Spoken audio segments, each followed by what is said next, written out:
like green lighting to go. People will come in late. Folks, this is Steampunk 102. How many of you guys made it to Steampunk 101 yesterday? Oh, a good portion of you. And you came back. Wow.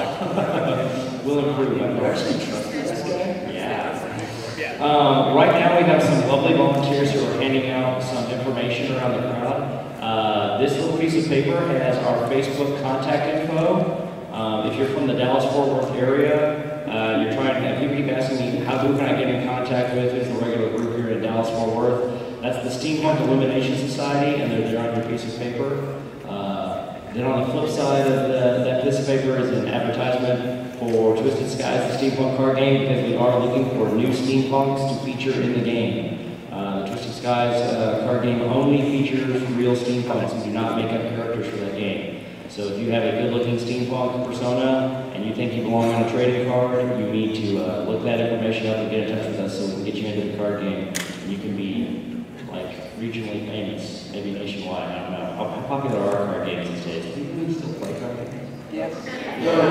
Yes. There's this thing called Yu-Gi-Oh! Or Magic the Gathering. Magic the Gathering is bad. That's gonna blow over. Trust me, this is gonna be awesome. Okay, well here we go. I guess we should introduce ourselves. Yeah, start with that. Okay, you have the pink mic. Pink mic always goes first. Yeah, you didn't get that role? You didn't get that role. There was a memo. Yeah, second time. Well, they called me. I'm Captain Cypher Lock, the airship Man's Misfortune. I'm Alexander Bishop of the Steam Engine Intrepid. I am Captain James Fisk of the Enigma Agency. I don't know but I'm Jim McBride of the Ninth Wave. And this is Steampunk 102, which is a more in-depth look into Steampunk. We're going to talk about in-depth character development, further improvements to your costume, like taking your Steampunk to the next level. And we're going to talk about half the panel is going to be about community involvement and development. Steampunk is a community. It is more than just a costume. It is more than just a sci-fi genre. It is a community of friends. Once you enter the Steampunk world, you'll be amazed how warm and accepting and sociable Steampunks are with each other. Well, we call it the disease of steam. Is that what we call it? The disease of spreading? Or being bitten by the steampunk bug. Yeah, being bitten by the steam bug. Once you're bitten, you can't. There's no turning back. There's no turning back. It's a little bit like that. If you come to one Steampunk event in even just a hat and like a basic set of goggles, we will come after you. We will Facebook message you and email you like, why didn't you come to the next one? When are you coming back? We miss you.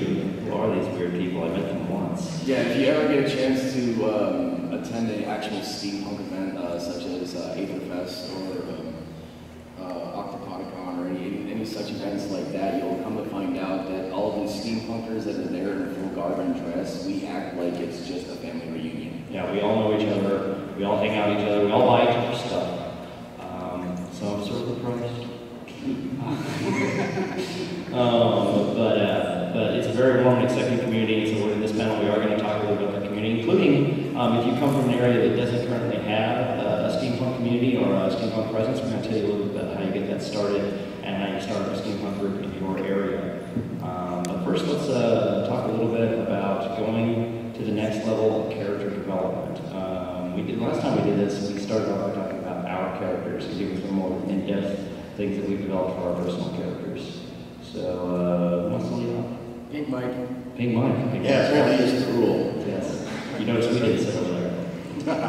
I'm Captain Cypher Lock. Cypher is senior captain in the armada of the Red Fork Empire. Red Fork Empire is a multi-dimensional empire across the entire multiverse. We pretty much exist in every reality, every fandom, everywhere. Emperor Justin owns everything. I'm one of his captains. Some people might call me a pirate, but there are no pirates in the Red Fork Empire. But I do sometimes collect taxes for the Emperor. And sometimes I do that preemptively, and I will charge you for the bullets I spend collecting those taxes.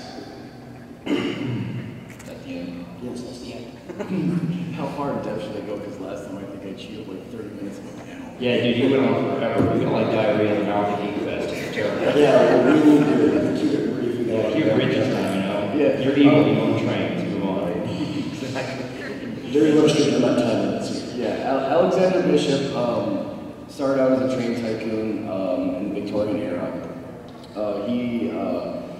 He owned pretty much the entire South Central Railway system, and through some force, which I actually haven't written into my backstory yet, his family was killed, and he became extremely scorned, and started working with guns, became an expert gunsmith and an expert marksman.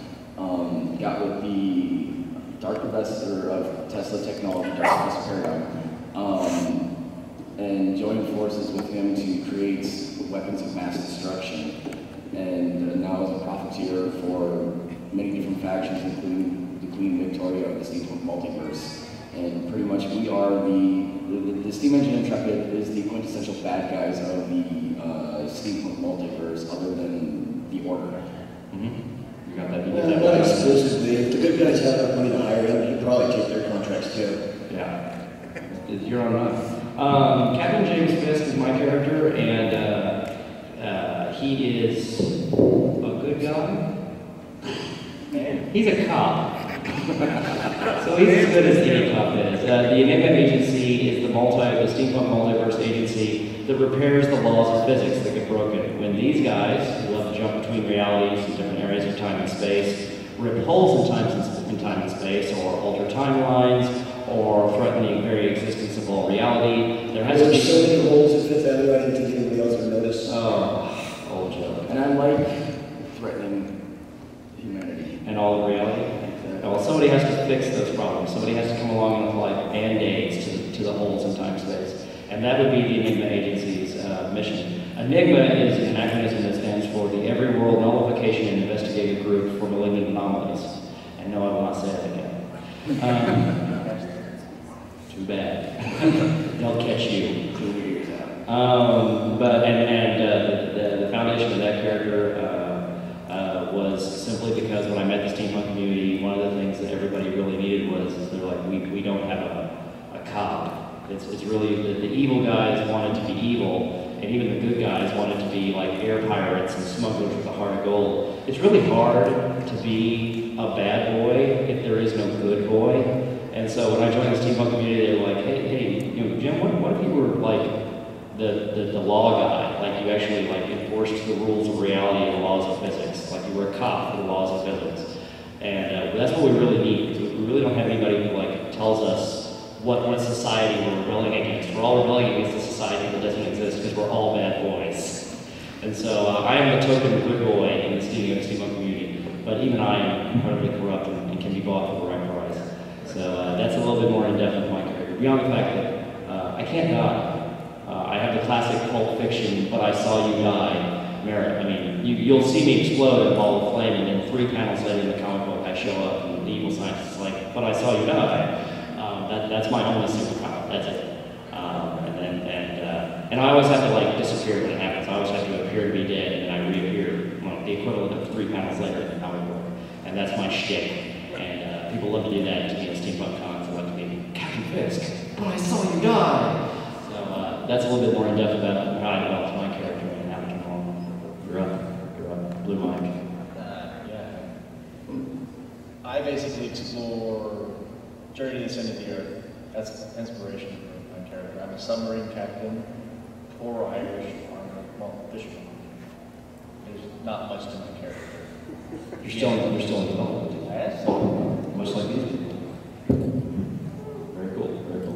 All right, so as you can see, and that's like a glass over. Like everybody up here has pages and pages and reams of paper of stuff that we've written about our characters. What's called your backstory. It's a wonderful creative experience. I could literally lecture for the entire hour just on Bishop's backstory and not even cover everything.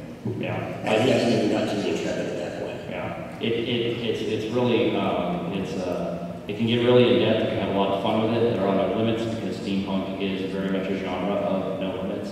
It's exploring limitless possibilities for a character within a constructed environment. You need to be a Victorian. It needs to be kind of set in the Victorian area or a post-apocalyptic equivalent of a Victorian era, a human civilization that's fallen back to nature steam. But beyond that, we're very, very open. The ideas of steampunk, and we're so variable with things like that, and yet we all work together so much that a few years ago, we developed an idea called the Steampunk multiverse, because we'd all meet each other at conventions and we all have these really cool backstories and these really cool concepts, but they were all different. Like this steampunk was from an alternate timeline, and this steampunk was from this steampunk was literally from the world of Oz. Like, I'm a steampunk, but I live in Emerald City. And this guy is a steampunk who lives in Neverland, and this guy is from a nightmare realm where they all worship Cthulhu. And all of their costumes and all their concepts were really well developed and really valid. And we were like, wow. And we didn't want to say there is only one steampunk universe, there's only one steampunk storyline, and it's correct and it's canon, and you've got to stick to it. And so we came up with the idea of a multiverse, that there are multiple realities, and steampunks, being very technically gifted and very open-minded and still very proper and courteous, are the best people to move between alternate realities and different times and spaces in the multiverse, because people who lived in the Victorian era and come from that kind of a background lived in an era when technology shifted dramatically. It might be a foreign concept to us because we live in the modern world where we expect the world to move forward and to radically change technologically at a very rapid rate. I mean, I'm 39 years old, okay? When I was in high school, teenagers did not have these, okay? Businessmen had these, okay? You had to be a Wall Street trader to have a phone, and it didn't look like this. It was a giant brick. It was a brick. Okay? It looked like a field radio from Vietnam. And yet now, 21 years later, after I graduated high school, these things are in everybody's pocket. My 9-year-old wants one. My 15-year-old has one. We can cruise the internet. You can literally text with someone in Japan, real time, on one of these things. And nobody's shocked by this. Nobody's like, wow, that's wondrous. We're living in a great age of technology. No, we expected this to happen. But in the Victorian era, these people literally watched their world in the 1800s go from the horse-drawn cart to a world of machines that could move them across the continent and across their world, powered by steam, without the aid of man, without the aid of animal, in days, which used to take months. And that's a miraculous time. It's one of the reasons that the fiction from the time, the writing from the time, the imagination of the time, they're talking about things like going to the moon, or going to the depths of the sea, or making airships that run on steam and can fly through the air. The people who lived in the Victorian period were people of imagination. They believed that these things would eventually happen because they had seen such miraculous things happen in their own lifetime. And so we theorized that in the multiverse, that's the best time span to make time travelers. Because Victorians, if they travel to other realities and other times and they see miraculous devices and they see miraculous technologies, they're just going to assume, well, I expected that to happen, because Victorians did expect that to happen. At the same time, they had a code of conduct, they had a code of courtesy, and they had a code of chivalry, and such things are very, very handy in diplomatic relations with and first contact situations with new realities and new worlds and new cultures that you're not used to meeting. Whereas people in our modern world, we tend to like to push our cultural norms on other cultures when we come into contact with them. People of the Victorian era were very understanding of the fact that other cultures would be different, and there was a code of conduct for dealing with those things. And so therefore, steampunks, being Victorians, have the right mindset and the right worldview to make very good reality hoppers. And this multiverse storyline enabled everybody's steampunk multiverse universe to be right. We're all right, he's from one universe, I'm from another universe, he's from another universe, he's from another universe. All 4 characters up here are from 4 different universes, but we've all met each other in our travels across the steampunk multiverse. Because of that is the reason we say there is no wrong way to steampunk. Yeah, because the canon that we've adopted here in Texas and across the South Central United States is that everybody is right because we live in this massive multiverse. And that template is available to all of you. If you want to leave here today and you want to sit down and write a 75-page novelization of your steampunk character and your steampunk universe and your steampunk world, it will be right. It will be correct. And you can come to us and say, hey, I want to be included in the multiverse, and we will say, welcome, what is the name of your universe? And we have universes that are named all kinds of cool things. We have a universe for furries, we have a steampunk furry universe. The ponyverse. The ponyverse, we have a My Little Pony steampunk universe in our multiverse. We have not turned anyone, we have a Pokemon universe, we have, for steampunk Pokemon, we have never turned anybody away. We even have a map. I know, I draw it. We have a map of the multiverse, and every time we add a new universe, we put another dot on the multiverse map. Here's a new universe, here's the name of it. People get to go to Steampunk cons and they look at the big multiverse map and they're like, hey, that's my universe, yay, I'm a part of the team. So when you're developing, when you're going to the next level with your steampunk character and you're developing that backstory, you're developing that fiction, there's room for you, there's a place for you to go, you will be accepted. And don't think that you're doing it wrong because you're not doing it wrong, go there. Backstory and character development is a big part of taking your look, your costuming and your props to the next level. Because your costuming and your props cannot exist in a vacuum. Am I right? You're right. Everything that you wear has to allude to something of your character, okay? These guys are great examples. Great examples. For the most part, like he was saying, your overall look as far as putting together your costume is a direct reflection of your backstory, who you are. After you determine who you are and where your character fits in the multiverse and their essential what your job is in the multiverse, your costume is going to reflect that. Such as my character, I have a lot of guns because I'm a gunsmith. A lot of times I carry around a large sniper rifle with me because I am a sniper. I've got a huge ring of a bunch of old skeleton keys on my belt. Those are the keys to my fleet of trains. Pretty simple. Anything you pick, you come up to me and look at my costume, you can ask me, well, what's that? Well, there's a part of my backstory that feeds into that particular item on my costume. Now, let's say, for example, my train's mechanic. She wears jump stilts. She's a short person. My train is a very large, ominous train. She's got to be able to reach the top of boilers to fix pipes and stuff like that. That's why she's on stilts. She doesn't have a single weapon on her. She is wearing a tool belt that is just filled with a variety of different tools and wrenches and stuff like that. If you're a mechanic, you're obviously not going to have guns. You're going to have tools. And that's all stuff you need to think about when you're going further with your costuming, is who you are. What's your backstory? Why do you carry that particular one item? Let's say, for example, you carry a messenger bag. Why do you carry the messenger bag? What's in the messenger bag?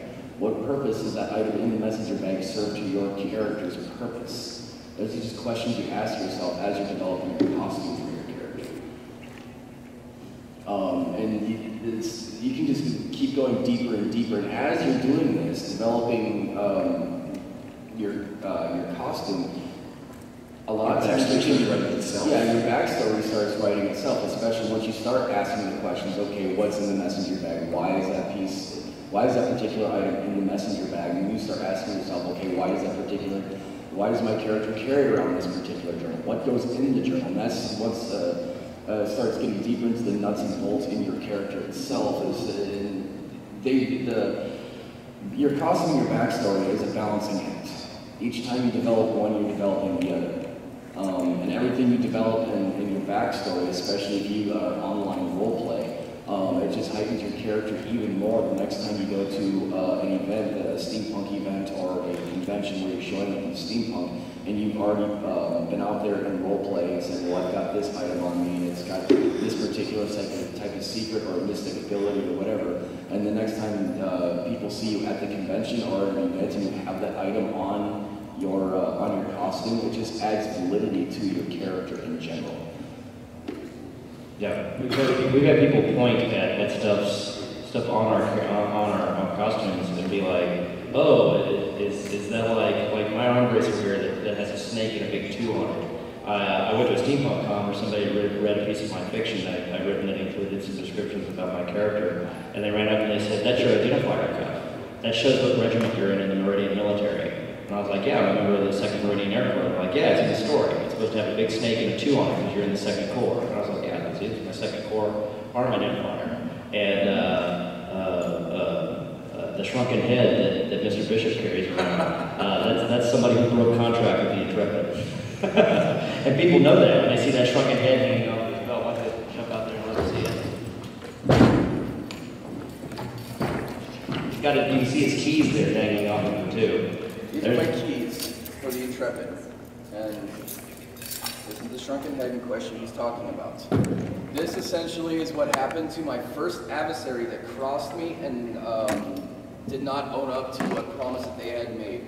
I claimed their head and wear it as a display piece as a warning to anybody who tries crossing me in the future. If you do cross me, I will take your head. Isn't that awesome? What a wonderful addition to a character piece, isn't You that? have to ask, I always think, what's the story behind the 8-ball? The 8-ball? The 8-ball is a good luck charm given to me by one of my family members that was destroyed, and it's something that I've carried on my belt in remembrance of them. The clock gear right there is a piece of an old clock that used to be in my family's home that was destroyed. They're both pieces of mine that I carry on my costume in remembrance of my family, so I'll always remember what has been lost and why I am the way I am. See, now, isn't that a wonderful piece of fiction tie into a costume? And people always ask me, they're like, which leads to which? Does the costume piece lead to the backstory, or does the backstory lead to the costume piece? And the answer is, yeah, the answer is yes. It really does go both ways. Sometimes you'll find a really cool costume piece, and you'll be like, look at this awesome hourglass. I must now make up a reason for me to carry an hourglass. and then sometimes you'll come up with a really cool concept for your character, and you'll be like, there's got to be some reason I can represent this. It's no different than small things like a pocket watch. Every steampunker, they're like, they want a fancy pocket watch. Why do you carry a pocket watch? Me, for example, running a railroad, I have to always, it's also a nervous thing with Alexander Bishop too. I'm always making sure that it goes back to the old railroad tycoon days. Oh, sorry. Going back to the old railroad tycoon days, when I was running my railroad, I was always checking my pocket watch to make sure my trains were running on time and waiting for the telegraphs to come through for updates and reports on my fleet.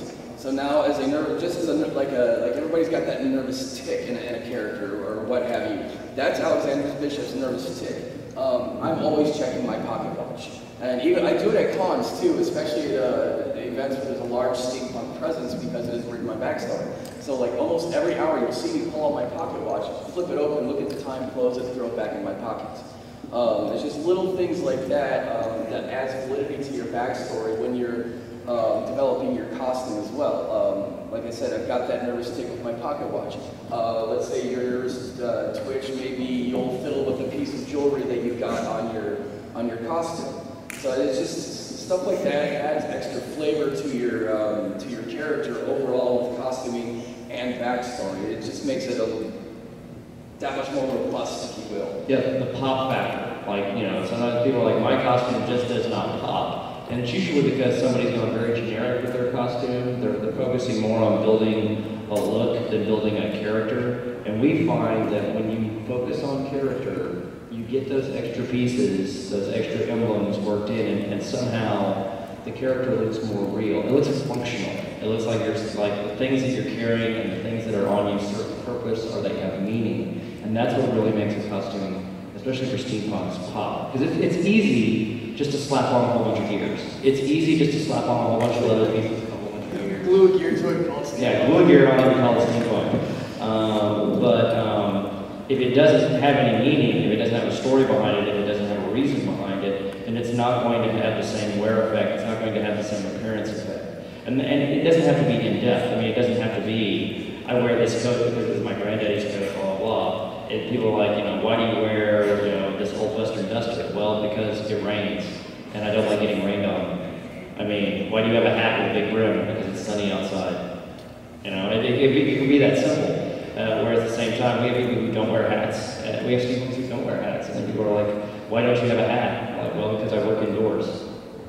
Why do I need a hat? I'm inside all the time. My wife plays a steampunk seamstress. She's a seamstress. She wears like really nice clothes, like really nice outfits, and like hardly any rough and tumble anything. People are always like, you're so clean pressed and like so clean cut, and most of the rest of the steampunks around here are very blue collar and working class. And she's like, well, you know, I earn my living. I don't feel so. You know, and she works indoors in the seamstress shop all day long. Why would she need like, you know, battle gear? She doesn't need it. Like, I'm not a warrior, I'm a seamstress. So things like that can make the the outfit makes sense. Even simple explanations, you know, day-to-day operational things like that. Why we have characters who don't have a pocket watch. Great guys, the guys who do the coal shovelers. This is something that's just started happening. Guys who started being guys who shovel coal into boilers. This is a great costume. It is a big leather apron, a couple of thick, heavy gloves, a shovel, crap smeared all over your face. You definitely have a set of goggles because you got to keep your eyes clear if you're working the boiler, and then just the most ripped up, dirty clothes, you know, thick, heavy boots, and that's your steampunk outfit, and they look awesome. One of my favorites along those lines is a guy he's wearing a cook's outfit, but it's all burned. Everything's scorched and singed.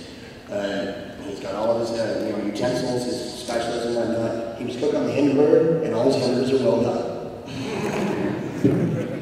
So yeah, putting a little bit more thought into what the character has been through and what the character is going through will help you develop those items and those looks that make a character pop. And it doesn't mean spending a lot of money. It doesn't mean going full out, full tilt with like, you know, $150 light up guns and the whole 9 yards.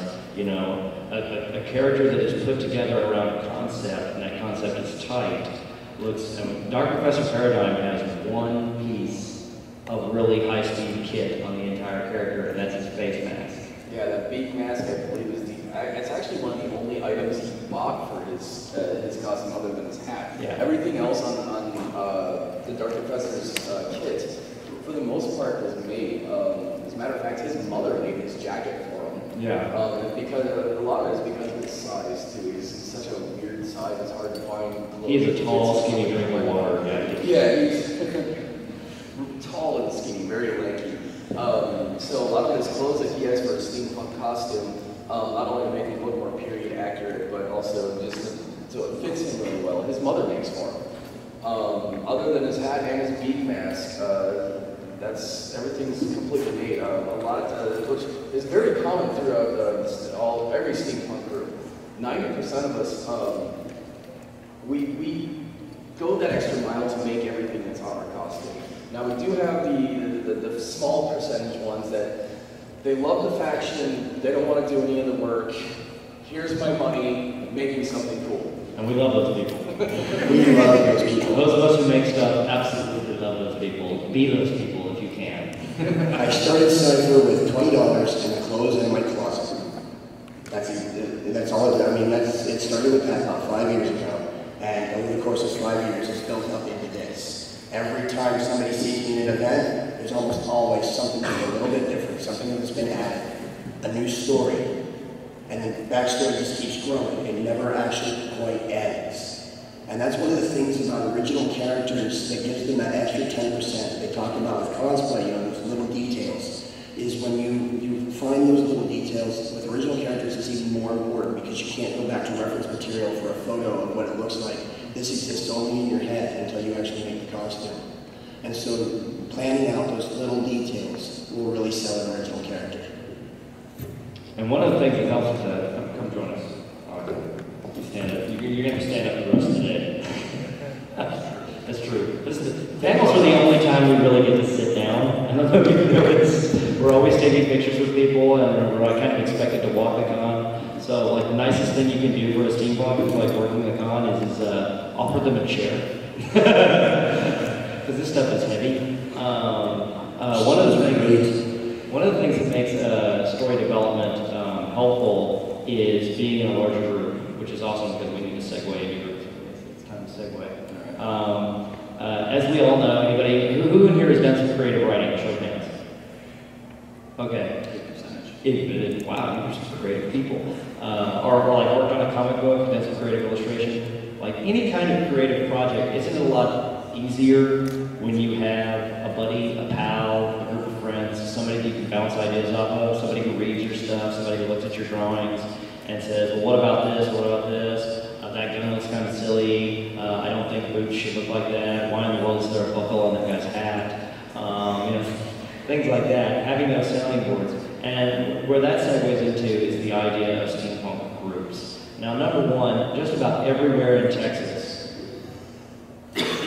there is a steampunk group. We have a very well-developed steampunk community in Texas. Except for Colleen, apparently. Except for Killeen, Texas, for some reason. It's right in the middle of, yeah. We fixed that when we were there. And when we were down at AnimeFest a few weeks ago, we tried desperately to get the Killeen folks to get a group started. But having a steampunk group, people of like-minded individuals, to work together, to help be as a sounding board, to field your ideas again on your character and on your backstories and stuff is very, very helpful. Even if it's anywhere from just a group of your friends to joining in with the local steampunk association. And people always ask me, like, well, what are steampunk groups about? What do they do? What do they like? Well, steampunk groups are any different than any other fandom group, okay? And going and checking out the local steampunk club is just like going and checking out the local anime club. We get together at the library, we bring the thing we made last week, we're like, oh, I made this in my garage last week, check this out. And everyone's like, ooh, or you could have done that a little better. Or hey, there's a thing you can glue on that that's over the Salvation Army. And we go to conventions together, we room together, we share expenses. Steampunk groups, for the most part, are just like every other steampunk group. There are professional steampunk groups. These are the people you see booked at cons that are doing panels like this, that have vendors tables. Those are pro, semi-pro steampunks. If you're interested in getting involved with those people, good for you. Understand that for those people it is a business, they're not a fan club. So they're probably not just going to let you jump behind their table and be one of their steampunks. Usually there's an admission process, there's an internship process, and you usually have to bring something into their group that is of value to them. You're a leather worker, you're a prop builder, you're a merchandiser, you draw, you're a very good writer, or something that will bring value to their company. That's not an insult against you. It's just realize that there are people who do this for fun, and there are people who do this for a living. Just like people who sell Star Wars props and costumes for a living, and people who sell anime props and wigs and stuff for a living. There's that separation. We run into that a lot of steampunk. People come to me and they're like, I really wanted to be a member of the Airship Isabella, but I don't understand why they wouldn't just let me join. I don't have a top hat and a pair of goggles. I'm like, well, they're an internationally renowned steampunk troupe that gets paid thousands of dollars to travel around the world performing and talking about steampunk, and they can also do live whip performances and fire spin. What do you do? I draw. Great. It's great that you draw, but you're not exactly what a full-time professional steampunk troupe is looking for. Please recognize the difference. If you're interested in doing that, that's great, but understand that it's a very hard lifestyle. Yeah, you use the bologna Cheerios. Yeah, it's a bologna Yes. lifestyle, yeah. I know 1,000 more ways to make ramen noodles. Yeah. Nobody up here, are any of us fat? McDonald's is a night out, okay? When you're working the con circuit, is a portion or all of your living. You know, Being able to afford a buffet is 5-star dining. yeah, we got to go to the all-you-can-eat Chinese buffet. Man, that's Christmas, okay? That's where we go for Christmas. So there is a difference between having a fan group, a fan club of steampunks, and being a professional steampunk troupe. There are also steampunk performers. The two most popular forms of steampunk performers are sideshow acts like vaudeville or freak shows or carnival acts. Things like that are very popular in the steampunk world. Once again, if you're going to get involved with one of those groups, it's a business. They're going to have a skill set that they're looking for. And obviously bands. There are lots of steampunk bands. People always ask me, what is steampunk music? I always like to respond, what isn't steampunk music? The definition of steampunk music is we play music wearing steampunk clothes. It's pretty much it. Steampunk music is music that steampunks like. Yeah, and steampunks like all kinds of music. I've heard thrash metal, I've heard rock, I've heard 80s rock, I've heard folk, I've heard old style vaudeville, I've heard acoustic jam. I mean, and every one of these There's a guy guys. who does Rick James style funk. Yeah, there's a guy And who's it's awesome. Yeah, there's a guy who does like steampunk. Not to be confused with confunk. Yeah, not confunk. Confunk is what will be happening about 6 o'clock this afternoon. Yes. But probably has already started for some folks. So these are the different types of groups. When you're looking to get involved with the steampunk community, what you need to be looking for is a steampunk fan group in your area. Now, a lot of them sell. One thing to do is just get on Facebook or get on Google and Google Airship. because a lot of steampunk groups name themselves after airships. Is it overdone? No. No, it is not. Okay, here's why. Because saying that airships are overdone in the steampunk world would be like saying that airplanes are overdone in our world. How many are cars? Well, I don't want to own a car because they're overdone. Now you're an hipster. Yeah, now you're an hipster. Yeah. The Intrepid was one of the first trains, but now, due to their example, there are a lot more steampunk trains. There's a group up in Kansas City that's a fan club that calls themselves a drill ship. They actually burrow through the earth instead of flying through the air. There's a gigantic drill, like turning the center of the earth style that like goes to the ground. Usually, steampunk groups name themselves after some kind of. Also, groups like agencies, the Adventurers League, stuff like that. Military units is popular back east. Yeah, military units. We're the 101st Highland Lancers or something like that. Very Victorian-sounding military organizations are very popular names. The 42nd Airship Battalion down in Houston. These are very popular names for groups. And Paradox 13, which is they're actually an airship now. But these are all very also circus and the good way to identify the sideshow vaudeville groups is that they usually name themselves after carnivals and circuses. There'll be something like the Circus of Steam or Carnival Epsilon or something like that will be a part of their name that kind of indicates their flavor. But some groups actually call themselves very boring things like Amarillo Steampunk is called Amarillo Steampunk. That's the name of their steampunk association. If you live in Amarillo and you like steampunk, you go to meetings of Amarillo Steampunk. The group here for Dallas, and they're on the back of your piece of paper that we gave you there, is the Steampunk Illumination Society. They're available on Facebook, and they even have their own website and their own forum. I would say that Dallas and San Antonio probably have the most amusing steampunk names. The Steampunk Illumination Society, which they like to shorten it to Steampunk Is, because people always told them, or always asked them, what is steampunk? So they chose the name Steampunk Illumination Society because it spells out Steampunk Is, and that's their website, steampunkis.org. The San Francisco guys, the San Antonio guys are Neo-Victorian Society. Yeah, the San Antonio Neo-Victorian Society, which is a really cool name. That sounds like really boss, and it sounds classy. Yeah, it sounds like it's very upper class. They're not very class. Not at all. It's San Antonio. I always dog on at least one Texas city in every panel, by the way. I'll just pick one randomly and bag them. Except Abilene. Nobody seems to care when I dog on Abilene. Anybody been to Abilene? Don't go there. So things like that. On the back of a piece of paper, we gave you a contact in every section of Texas, wherever you're from. If you don't live in Texas, if you live in another area around here, Oklahoma, Kansas, Arkansas, we have contact points for all those. If you want to start a steampunk group, it's just like starting any other type of fan group. You come up with an idea, you get a few friends who are like-minded, okay, we're going to start a steampunk group, you make some flyers, you put them on the bulletin board down at the library, the community college, you have a meeting place, you get together, you watch steampunk movies, you talk about the upcoming convention, you plan costumes together, and the biggest asset of having steampunk people to hang out with is that you can now have allies, enemies, and cohorts in your backstory. It is very lonely to be a lone steampunk. To have a crew, to have an airship crew, like this is my captain, this is my engineer, this is our first mate, I'm a midshipman, that's our ship's doctor. Having those people, it makes it really easy to develop your backstory because now you have other characters to interact with. Exactly, it's like the type of example like he's talking about, say you decide you want to be a mechanic.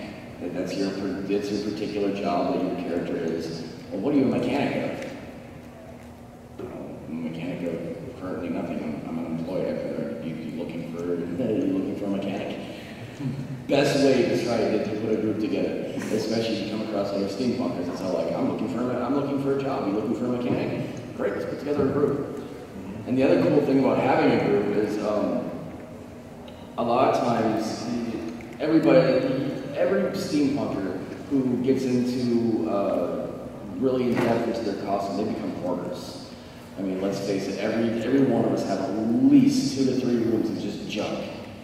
Because we never ever throw it. And the cool thing behind that is you get your group together and they start collecting junk, you start collecting junk. Well, you go over their house sometime, you know, to work on some costumes or something like that, and they can be like, oh, you were talking about this particular facet of your backstory. I got this piece at a flea market or a garage sale or a thrift store, and it really doesn't fit my character, but it could probably fit yours. Well, now you know, just through trading and bartering within the group itself, you can come across some really awesome pieces that you normally wouldn't find when you're out scouring at flea markets or garage sales or thrift shops. And that's something that Jim's wife has turned into a business. She's the first that I know of steampunk personal shopper.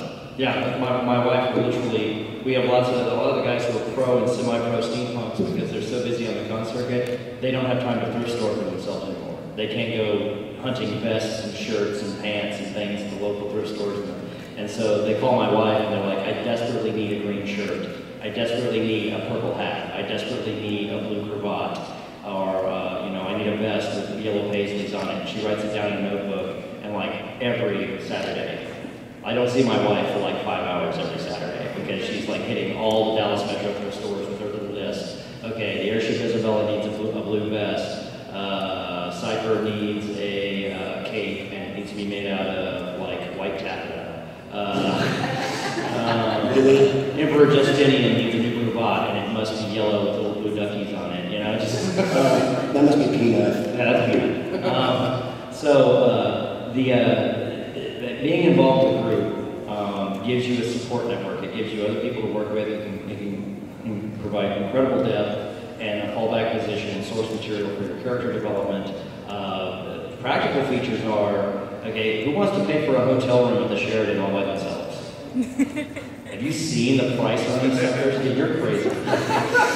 I mean, it's costing like $500 to stay in this hotel for a weekend? If you're just in a double queen, it's $500. Okay, by yourself, that's pretty rough. If you've got 3 other friends and you all don't mind bunking up together, okay, there's 3 people you can split that room with. There's 3 people you can split the gas with. You can put 4 people in a car. 1, 2, 3, 4 chairs in a car. There's no reason why you shouldn't have 3 steampunk buddies that are going to the steampunk convention with you.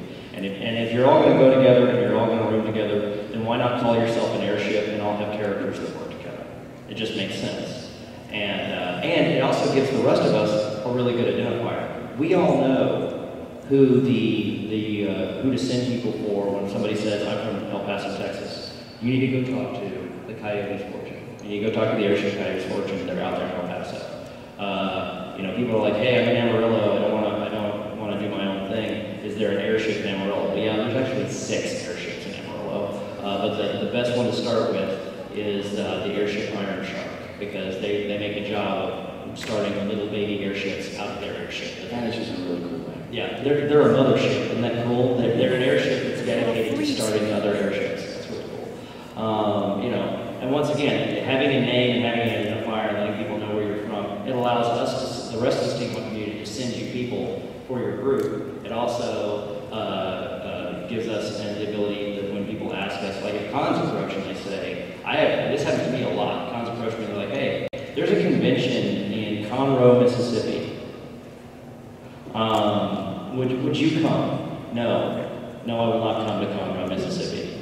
Number one, it's like 9 hours away. Number 2, it's Conroe, Mississippi. Mississippi in Conroe, Mississippi. Yeah, Mississippi makes you feel good about living in East Dallas. I'm very mean, man. But I can say, you know what? I do know of a group that's outside of Conroe. The Airship 67 is in Hattiesburg, Mississippi, and they're a wonderful group. And I can put you in touch with them, and they would love to do your convention, and they're only an hour away, and things like that. And then you and your little group, if you're in Killeen, Texas, if you're somewhere where they're doing a small local convention, and they contact one of us. Guys, we can't do them all. Yeah, I actually get that a lot too. 90% of every con we go to, there's another one the same weekend, and that con wants us to show up to their con too. And we're like, well, can you come to our con? Like Dragon Con, as a matter of fact. We turned down Dragon Con because we had programming already contracted for AFest.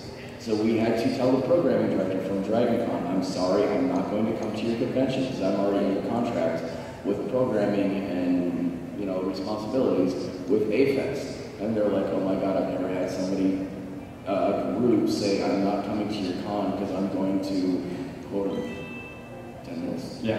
Going to, quote unquote, a smaller con. I'm not like, the size of the con doesn't matter, it's the obligation that we set forward. But I can suggest X group to, go up that way. Or I've had other conventions come up to me, it's like, we really love you guys, look, we want more steampunk in our convention. We'd love to have you come down here. And it's like, all right, we're free, great. She was like, they'll be like, is there anybody else we can get? So like, yeah, I know about this new group that just sprung up in X location. They're trying to get out there, trying to get known. They could probably use some recognition. Why don't you go ahead and pull them in too, see what they've got, see what their flavor is, because it may be different than something you've had in here before that may be getting stagnant. And lo and behold, you find your little steampunk group is sitting up here behind color-coded microphones, talking about your experience with steampunk. And I always, anytime I get a booking for an event, I always reach out to the local steampunk group, even if it's just a local club, even if it's like a 1 or 2 family group that meets like down at the local library. I always reach out to them and try to include them because, as I said, steampunk in this area is very inclusive and very warm and friendly. We're down to 10 minutes. It's question time. Do we have questions? No questions? No one? No. There it is. Oh, there we go. Do you guys have any medics in steampunk? Doctors and medics. Doctors and medics got very, very hot 2 years ago and then cooled off. It needs to come back. Do it. We need more field medics. Yeah, field medics is The awesome. Frankenstein types, that would be awesome. Yeah. The Frankenstein type people Well, do the weird things to people. We definitely need more field medics because supposedly in the storyline we're at war. We're at war. Who is going to patch up everybody that is getting shot out of the sky? Yeah. Like right now, the multiverse storyline is a massive, what we call the war across worlds, where all of the realities are at war with each other. There's a huge evil faction called the Order that is trying to conquer all of the multiverse, and there's a renegade alliance, very a la Star Wars, that is trying to beat them off. And massive, gigantic battles are taking place across the multiverse. In fact, I'm gonna go ahead and we'll announce right here. This week in the storyline, we are bombing Emerald City in Oz. Like we're bombing Emerald City. Like the Oz in the steampunk multiverse is about to go post-apocalyptic Oz. Post-apocalyptic Munchkins. You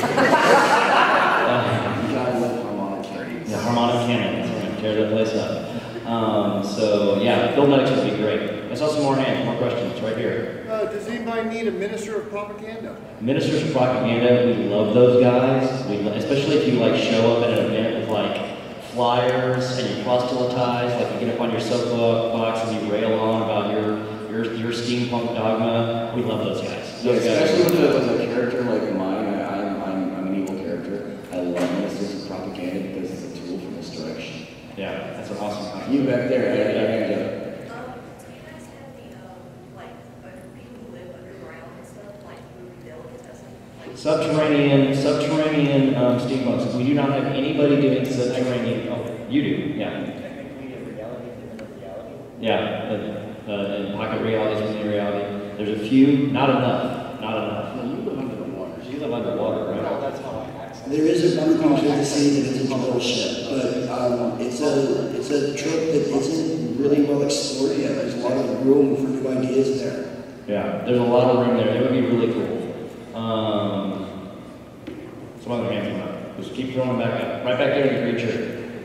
does everybody have a specific part in like medics, mechanics, or do you have other people that don't do anything related to the war? Yes, we have lots of people who just look beautiful. We have an entire group of people who portray a do-nothing aristocracy. They literally, Rich people? yeah, just rich people who are just. We have refugees. We have people who literally play being refugees of the war. They're not combatants. They're not participating. It's just their home world, their continent, their city, whatever got ravaged to the ground, and now they are adrift. We have a whole people who portray an upper crust of society, wealthy individuals who sit around and drink tea and look down their noses at the rest of us. Those guys are great. I love aristocrats. I wish we could do more of them. Normally, those type of people are like they love the costuming and the community of steampunk, but they're really not avid writers and really don't want to dabble in that field, so they'll just develop a really cool costume. Usually, it's more like you saying aristocratic upper class. There's a beautiful steampunk costume and show up to the social events and stuff like that, just to be steampunk. Yeah, and if the storyline comes up about the Great War and everything, they sit there taking oh, tragic. So yeah, that totally remember that. It's a lot of fun. Nick, you had a question. Yeah, so Aether. Aether. As much as I can about it. Aether is a magical word in the steampunk world. If you read a lot of steampunk fiction, Aether, of course, Aether has been a word that's been in the American lexicon and the fiction lexicon for a long thing. Aether refers to any kind of magical substance, realm, etc. In the steampunk world, we have an amalgamous construct of Aether that we theorize that Aether is created by the imagination. That you people sitting right here, as you're thinking about things, whether it be a nightmare or a dream or an alternate reality or an alternate history of the Earth, your thoughts go out into the multiverse and become an energy source known as Aether, which we steampunks harvest. Thank you for thinking. Thank you for using your imaginations, because we need the energy. And we use it to power our airships and our steam engines and our weapons and our manned experiments. Aether is the energy source that binds the multiverse together, and it is the most precious thing out there. What does Aether look like? What is Aether? What kind of substances it is? We have never defined that. We let the fans define that, and we've had it. We have red Aether, green Aether, blue Aether, black Aether. I mean, we're talking Pokemons of Aether here. It can be a gas, it can be a liquid, it can be an electricity. I've seen it used as an ore. Aether takes multiple substances and forms depending on the reality that it formulates in. Some realities don't have Aether, and when they join the rest of the multiverse, when they discover other dimensions and they're introduced to Aether, it's like toxic to them. They can't touch it. Dr. Bale can't touch it. Did you know that? Really? Thaddeus Bale cannot touch Aether. Like his reality does not have Aether. They're Aether intolerant. Yeah, I know. He plays with it. That's why he only has one eyeball. It's dangerous. So Aether was such an amalgamous term that we left it amalgamous. We basically said that its origin is the imagination of the people who live in the prime reality. And the prime reality is this reality, which steampunks refer to as Genesis. Reality A1, the prime reality, is the wellspring of all worlds. All worlds originated from this world. And this is very hard to get to Genesis. It's very hard to reality jump to Genesis because it's surrounded by what we call the etheric barrier, which means when we do travel here as steampunks, we lose all of our special abilities. So while we might be a werewolf out in the multiverse, I'm sorry, I can't turn into a werewolf here. I travel through the etheric barrier. It's not because I'm a real person at a convention. It's because I had to go through the etheric barrier and strip me of all my special abilities. Cool concept, huh?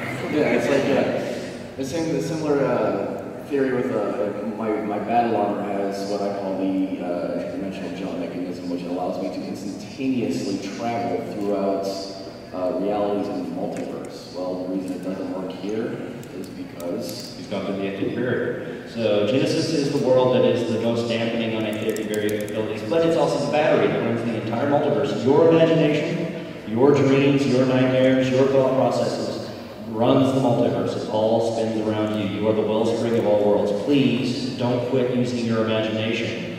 We need it. And the other reason we wrote that into the storyline is because steampunks do believe in imagination. I think that's what we'd like to end on is don't quit dreaming. Keep thinking, keep drawing, keep writing, keep creating, keep cosplaying, keep going to conventions, keep sitting around in your living rooms with groups of your friends, gabbing about steampunk and gabbing about anime and gabbing about Star Wars. It's a wonderful thing. Don't ever let the naysayers, don't ever let the dream killers keep you down. Don't ever let somebody tell you that you're being immature or irresponsible or it's time to grow up. Screw growing up. Don't grow up. Grown-ups are boring. boys never grow up. Yeah. Toys just get more expensive. That's right. These are some expensive Three toys. and four of us up here are over 30 years old. I don't think this is a phase we're going to grow out of. Yeah. You know, keep that creative spirit up. That is the biggest thing with the steampunk movement and steampunk genre is the encouraging of imagination and the encouraging of dreams. It's why we wrote it into the storyline, and it's why it's so important to us. It's always been a central part of this movement keep doing it. It's one of the reasons that we never tell people their steampunk is wrong, because we would never want to tell somebody that their dreams and their imagination is wrong. That's like slapping Picasso in the face. Right. We want you to keep up. We want you to keep up. And if people say, you're not a steampunk until you buy your goggles, you're not a steampunk until, you own a top hat. If all you can do is just imagine a world of steampunks and write stories, if you never own a top hat, if you never buy a pair of goggles, if you never have a steampunk costume, well, and I like to say that your goggles are on the inside of your skull instead of the outside of your skull. You're a steampunk if you can see the world of steampunk with your imagination, and you're there, and we're happy to have you. Welcome to Steampunk. Thank you for attending Steampunk 102.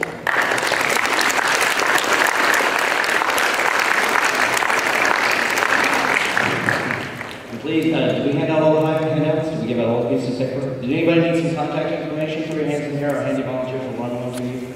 We don't have many left.